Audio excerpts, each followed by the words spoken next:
everyone, it's Leah. Welcome back to my channel. If you are a subscriber and if you are new here, nice to meet you. I make videos about living a good story. So we talk a lot about travel and how to do that in your life. And I also talk a lot about faith and self-development because I care so much about seeing people walk in freedom. So for today's video, we're gonna be talking about something that I'm assuming affects most people on this planet, and that is self-doubt. Specifically, I'm gonna be talking about imposter syndrome. Okay, to get started, I want to go ahead and define what imposter syndrome is.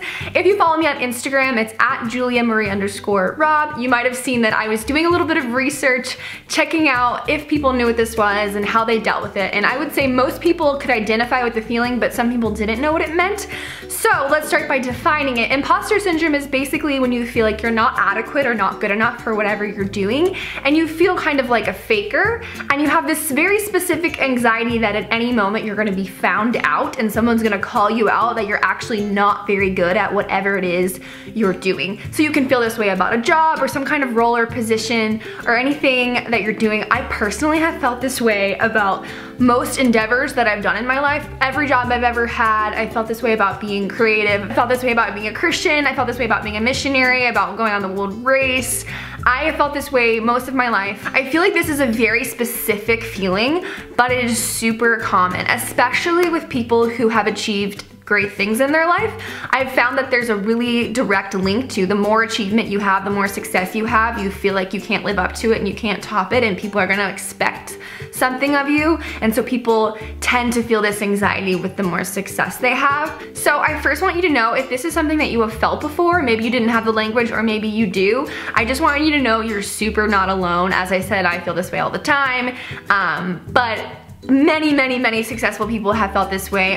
One person I'm sure you heard of before is Marilyn Monroe. She actually spent her entire career just super insecure that she wasn't really good at anything, that she wasn't a good actress, and she used to get literally sick to her stomach. Like, she wanted to throw up and she'd be late for interviews and for shoots because she was so nervous that she'd get there and that would be the day that they found out that you're actually horrible at acting and we're gonna fire you. And that obviously never happened, but that was something she suffered with her entire life. She had a lot of demons and a lot of anxiety. But there are a lot of other people that I'm sure you've heard of. And so I just want to read you some quotes from some people that I'm assuming you might know. So this is an article from thecut.com, I'll link it down below, and it's called 25 Women on Imposter Syndrome and Self-Doubt. So Penelope Cruz says, "I feel every time I'm making a movie, I feel like it's my first movie. Every time I have the same fear that I'm going to be fired." Amy Schumer says, "I always think, why is Hollywood playing this big trick on me? When are they going to realize that I'm disgusting and that I have no right to be in a movie?" Emma Watson says, "It's almost like the better I do, the more my feelings of inadequacy actually increase. Because I'm just going, at any moment, someone's going to find out that I'm a total fraud and that I don't deserve any of what I've achieved. I can't possibly live up to what everyone thinks I am and what everyone's expectations of me are." I mean, I think Emma Watson is the most stunning, lovely, incredible person and very talented. So to hear her say that she feels at any moment she's gonna be found out as a fraud, if that's not like perspective shaping, I don't really know what is. And this is one last one I'll share you. This is Natalie Portman. She is talking about when she went to Harvard. "So I have to admit that today, even 12 years after graduation, I'm still insecure about my own worthiness. I have to remind myself today, you are here for a reason. Today I feel as much like I did when I came to the Harvard Yard as a freshman in 1999. I feel like there had been some mistake. That I wasn't smart enough to be in this company, and that every time I opened my mouth, I would have to prove I wasn't some dumb actress." So as I said, this is something I've struggled with a lot and I've learned to deal with decently well, I would say. I was looking at an old blog post that I wrote that actually inspired this whole video. I'm gonna link it down below, you should read it, but I'll just paraphrase a little bit of it. I wrote it right before I went on the world race. It's called "The Truth About Me," and I was talking about how I was feeling so unbelievably insecure about going on the world race.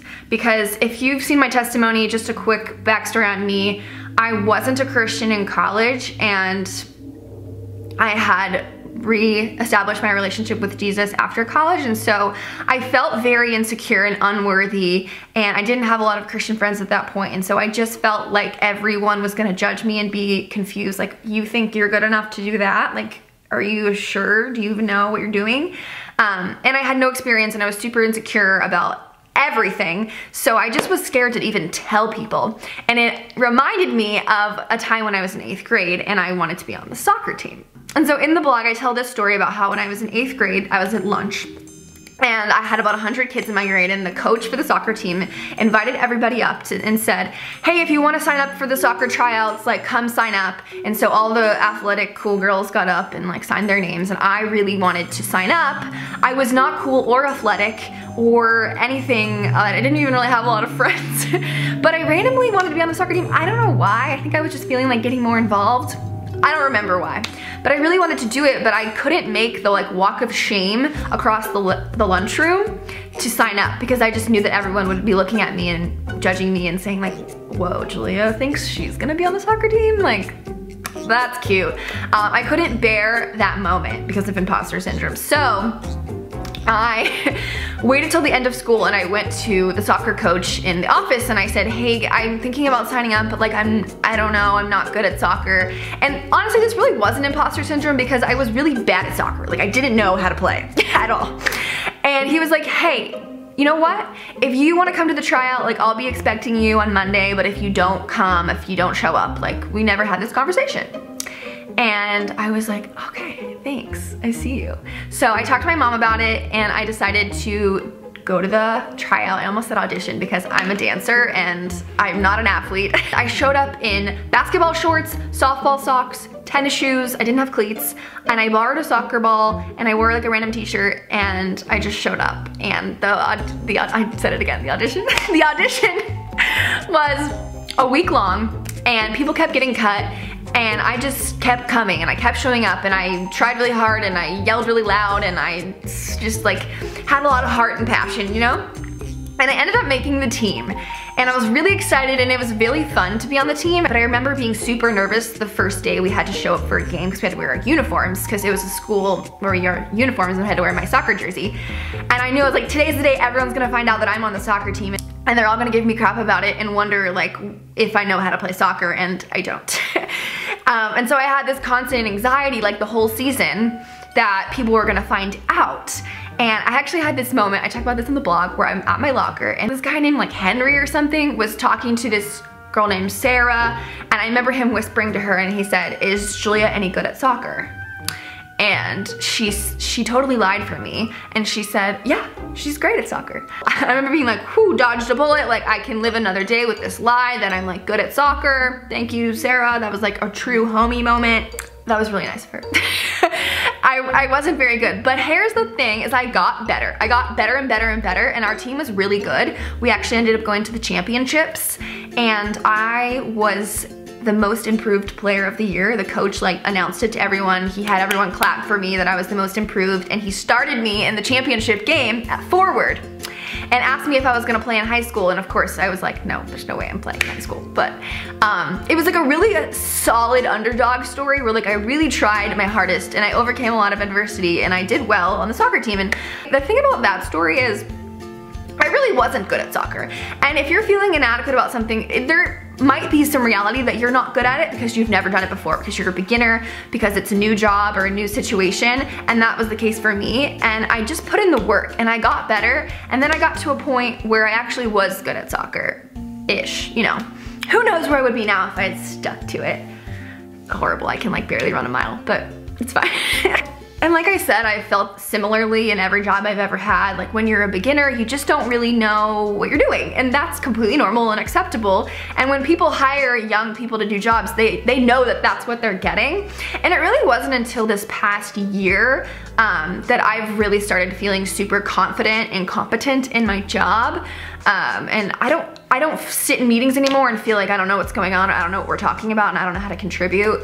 And that is nice, but it takes work. It's totally acceptable to not be good at something because you're new, and you just put in the work and you get better at it, and eventually one day you'll wake up and you'll be like, whoa, I actually know what I'm talking about now. But then there are cases where your insecurities are not true.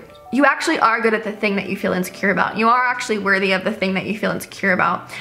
For example, being a missionary and being a child of God. I felt super unworthy of this calling, and that's irrational. That's not something that we need to be qualified for. That's not something that we need to experience. That's something that we are given. It's a gift that we're given from God. And I had to just accept that about myself, that because Jesus died for me and because he says so, like, I get the chance to carry his gospel around the world, and like I get the chance to just be a child of God. And that's not something that I can work at, and that's not something that I can just get better at. I have to just accept it.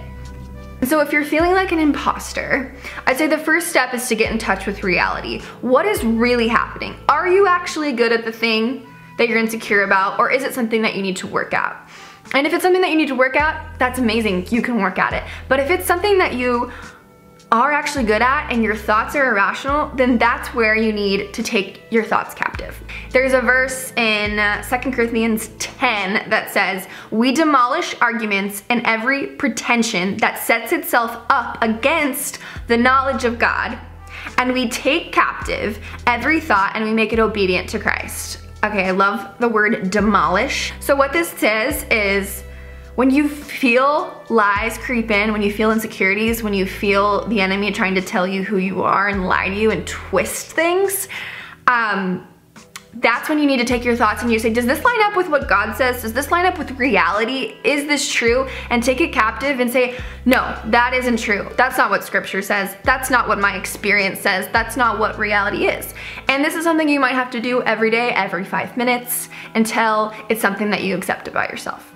Another tangible thing you can do in this situation is to confess how you're feeling to someone that you trust and say, hey, I'm feeling this way and I need you to tell me if that's real or not. And if, again, this is someone you trust to give you feedback, and they can tell you, actually, that's not how you're perceived. No one is thinking that about you. No one is suspicious of you. Everyone believes in you and thinks that you deserve what you have, and you can get back in touch with reality. Or maybe they'll say, hey, actually, like, we believe in you and think you have potential, but like, you totally can grow in these areas, and that's why we want you here. Another tangible thing is to just trust whoever has chosen you for whatever position you're doing. If it's a job or an acting role or some kind of panel or any kind of position or opportunity, likely somebody invited you to do it or someone gave you the opportunity, and I would just trust that person.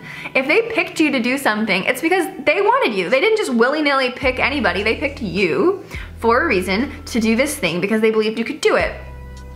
And so trust them, trust that they made a good choice. And also, don't undervalue your experiences. If you feel like you're not worthy of something just because you haven't done XYZ, like, look back at what you have done and don't undervalue that. Whatever experience you've had that's led you to where you are now, that matters, and that's special. And lastly, I just wanna say, really, at the end of the day, imposter syndrome is a worth problem. All of these tangible tips will help you, but really what's going on here is you're putting your self-worth in the wrong thing.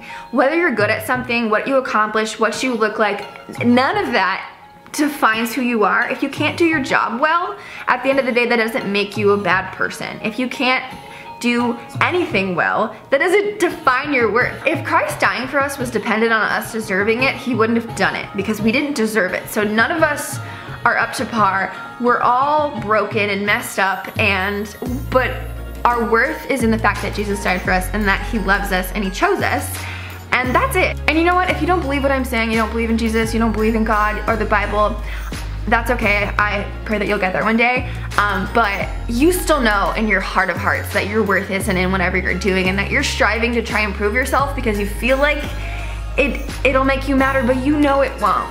At the end of the day, whatever it is that you think defines you, that makes you insecure and feel like a faker, it is not the thing that defines you. It's not. And you know that.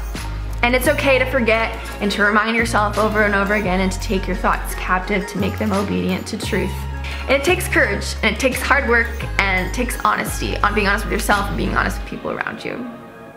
So I hope that this helps. I hope, if anything, even just the language of what imposter syndrome is and knowing that lots of people suffer from it is helpful in and of itself.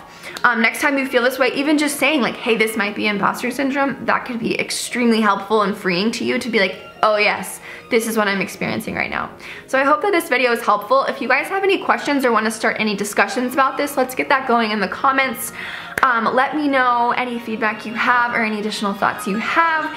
Please give this video a thumbs up. Let's try and get this video to 200 thumbs up. Subscribe to my channel if you enjoyed this video. As you're watching it, I am currently in Argentina with my family, so if you're interested in seeing travel vlogs, Go ahead and subscribe if you want content right now. You can, again, follow me on Instagram. That's gonna be linked down below at JuliaMarie_Rob. I think I've plugged enough things. I will see you in my next video. Thank you so much for watching. Bye.